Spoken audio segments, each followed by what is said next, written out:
bit flowy today.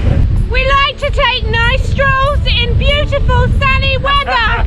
It's our favourite thing to do. We're Marianne and Chris, and we've been travelling full time since May 2018. Whilst attempting to drive around the world in Trudy, our home on wheels, this happened.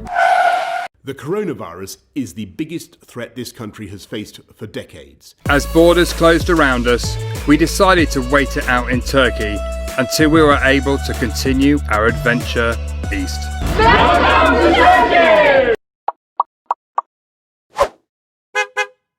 We're leaving our parking spot here in Çanakkale and we are off to find Troy.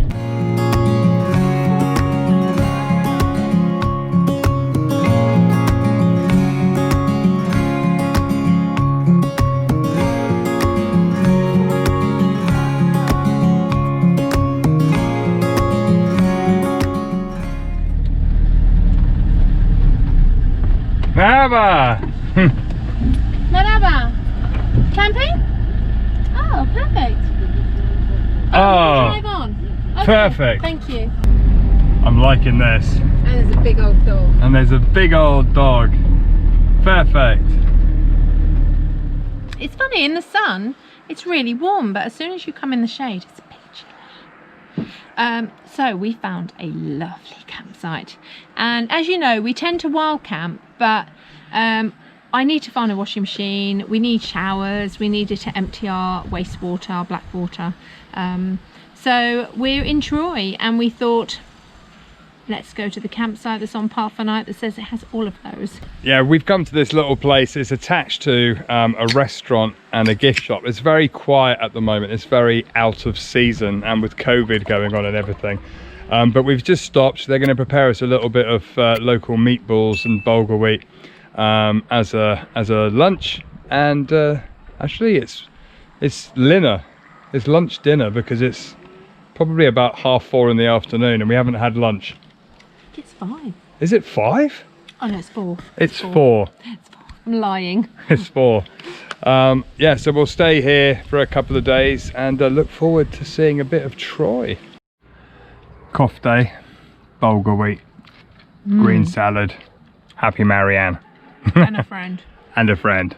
Hey pups. I just love these kangos. Aren't you beautiful? And you're all so friendly. This morning we have woken up here in the city of Troy, and today we're going to go and explore the legend that is Troy. We had a good night's sleep here at this little campsite attached to the restaurant here, and we don't have far to go because the museum is there and the actual ruins of Troy is about 600-700 meters down this road. I think we're going to start off by walking to the ruins and just have a look at that. It's a bit of a grey day. The weather is definitely taking a turn. Yeah, and it's the first week of November, so you have to expect that. I want to add this campsite has electric, water, hot showers and a washing machine. It does. £10 a night. Yeah, perfect. 100 TL, and it's been really good for us because we've caught up on all the washing when we arrived yesterday. So yeah, it's a little bit windy. Hopefully the camera's not too windy for you guys.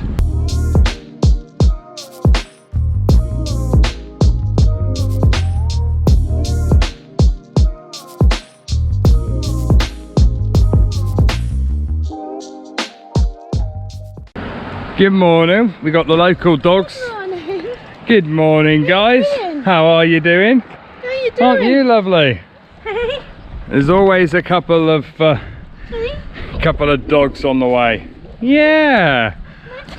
Restaurants, normally in the summer I'd imagine all of these would be open and busy. As we've said in the last few videos, it's very quiet at the moment just due to the time of year, COVID and everything else. There's another hotel here, but that looks closed up as well.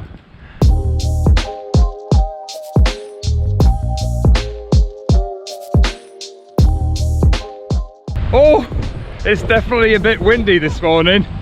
It's cold. It's that time of year when the weather's changing and you're not sure what to wear, so you don't put a coat on. And yeah, that wind is a little bit chilly. Just have to walk a bit faster.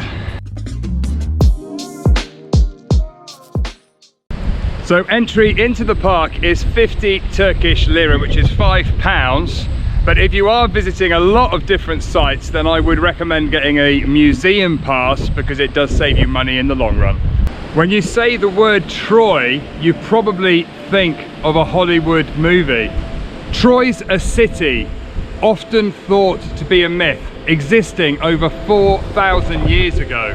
So Troy, Truva in Turkish, is now a World Heritage Site, but it was discovered in the 19th century. Troy is an ancient city. In fact, 9 ancient cities were built on top of each other right here. In the Bronze Age, 3000 to 1700 BC, Troy was a strategic city between Asia and Europe. According to the history books, after that it became a trade and cultural centre.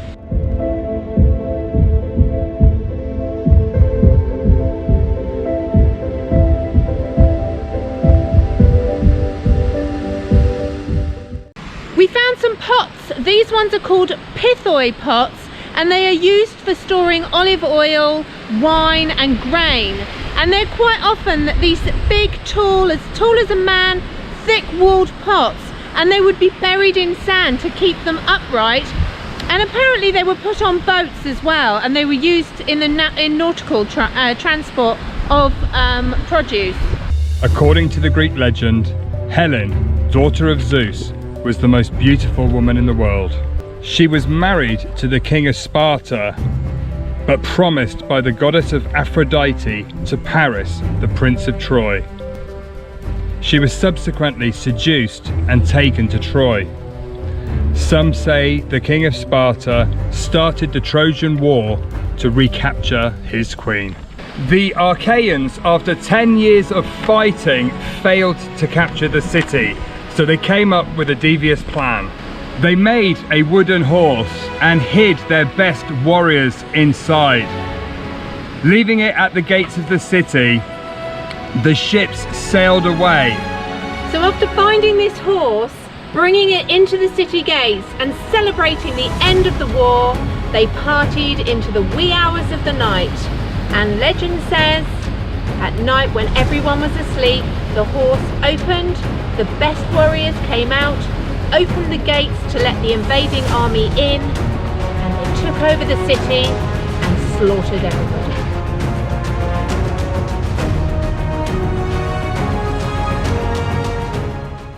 After the Trojan War, the city was abandoned between 1100 and 700 BC. Greek settlers started to reoccupy this area in 700 BC. Alexander the Great ruled here around the 4th century, and he called it Ilium. And when the Romans recaptured it, they called it New Ilium.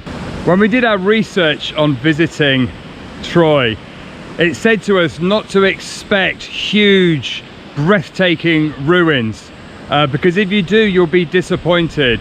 But if you've heard of the story of Troy, the Trojan horse, then it's definitely worth a visit to get the imagination going.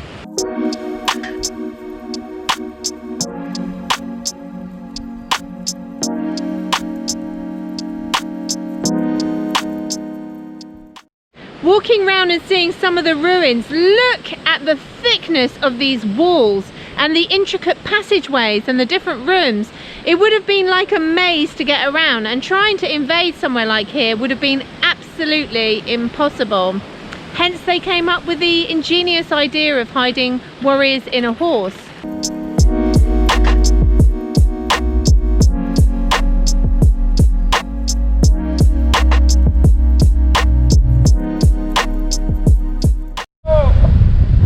We like to take nice strolls in beautiful sunny weather. It's our favourite thing to do. It's a bit blowy today. Holy moly!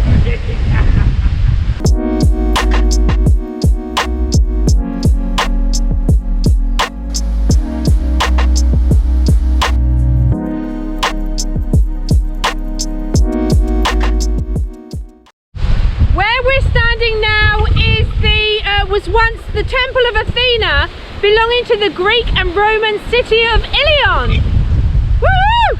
Look at that! It's actually a fantastic view up here.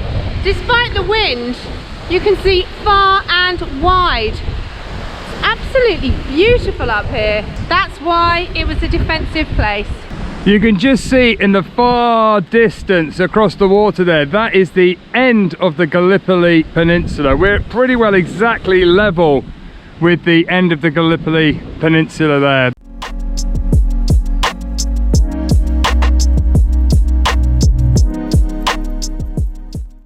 It's wild here really, if you think about it. We're just walking along all the different walkways and seeing all the walls that would have been there.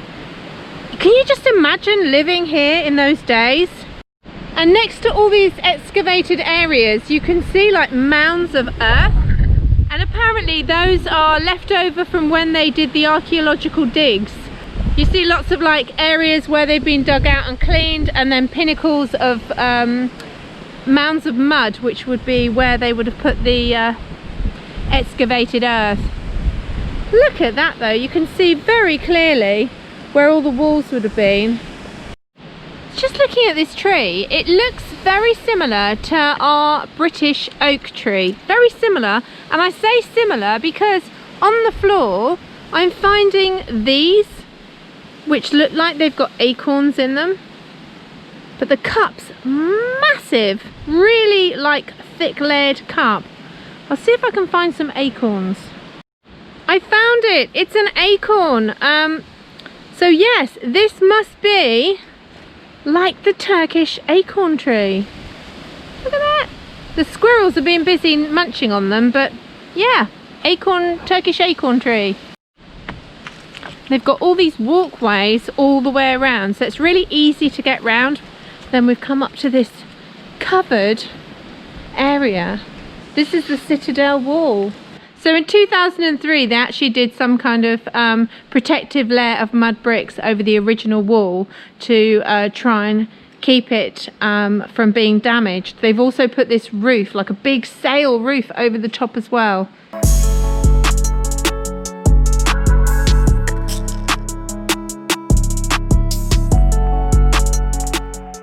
Here's another one of the artifacts that they've restored here. This is like a Roman Odeum, which is like a theatre. They've got a little stage here in front and then all the seating around. And they would have done music, they would have done theatre, they would have done speeches, and it would have been a great meeting point in those days. There's puppies! There's an even smaller puppy, look at you! That's so lovely. Look how cute that little one is over there. Okay, so we finished at the ruins. We're doing a quick frog march to warm ourselves up to the museum.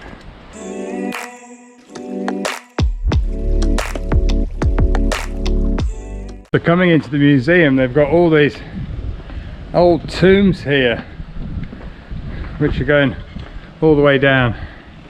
So entry into the museum is 50 Turkish lira. Inside the museum, below this massive architectural piece, they've got a trough covered in glass so you can walk on it, but it's all broken bits of pottery.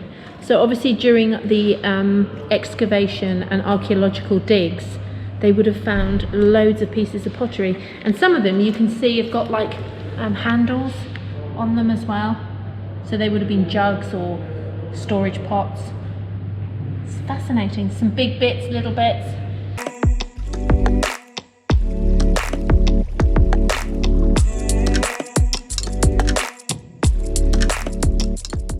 The thing that fascinates me always when you come into a museum is seeing all the carved stonework. It's like, how skilled is that, and how long did it take to do, and how many years did they last? It's just fabulous. Can you imagine the man or the woman that would be there creating this piece of art?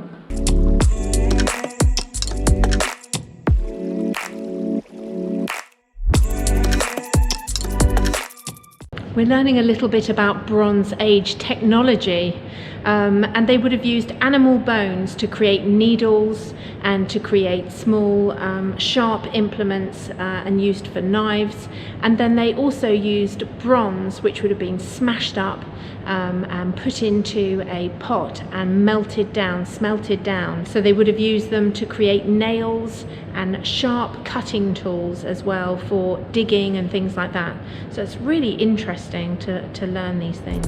When you talk about Troy, for me anyway, there are two things that spring to mind. And the first one would be the Trojan horse, and the second one would be Helen of Troy.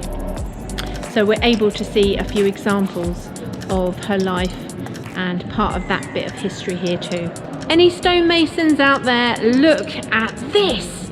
The detail, it's absolutely fantastic.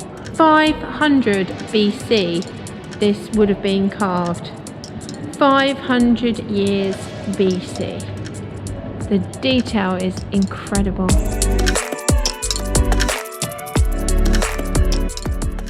So the museum is amazing building architecturally to walk around.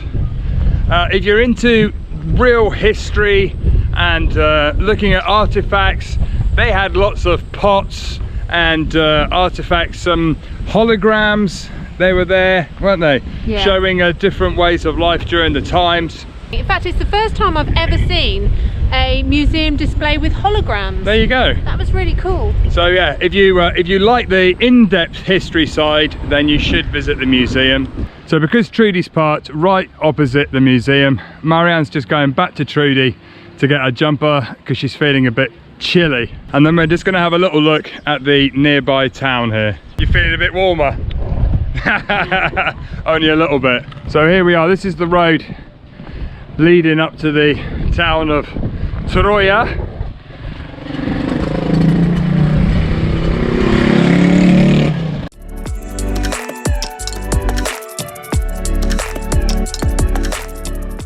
So there you go, you can see the museum. We're parked just behind those trees and this is the town.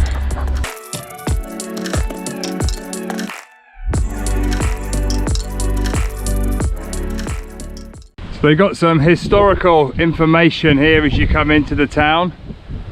Lovely countryside and nice buildings, little stone buildings, and very rural.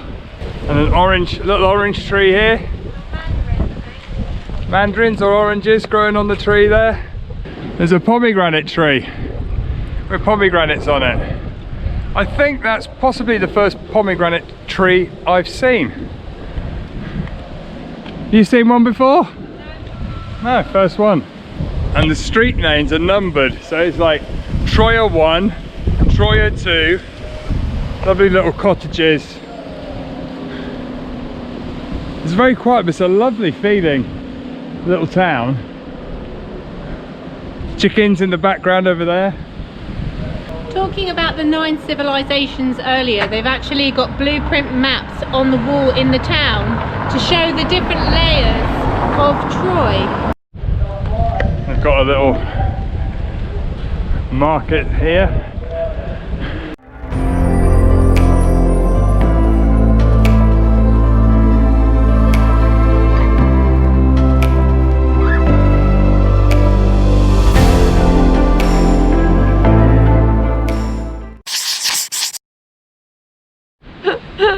Cut!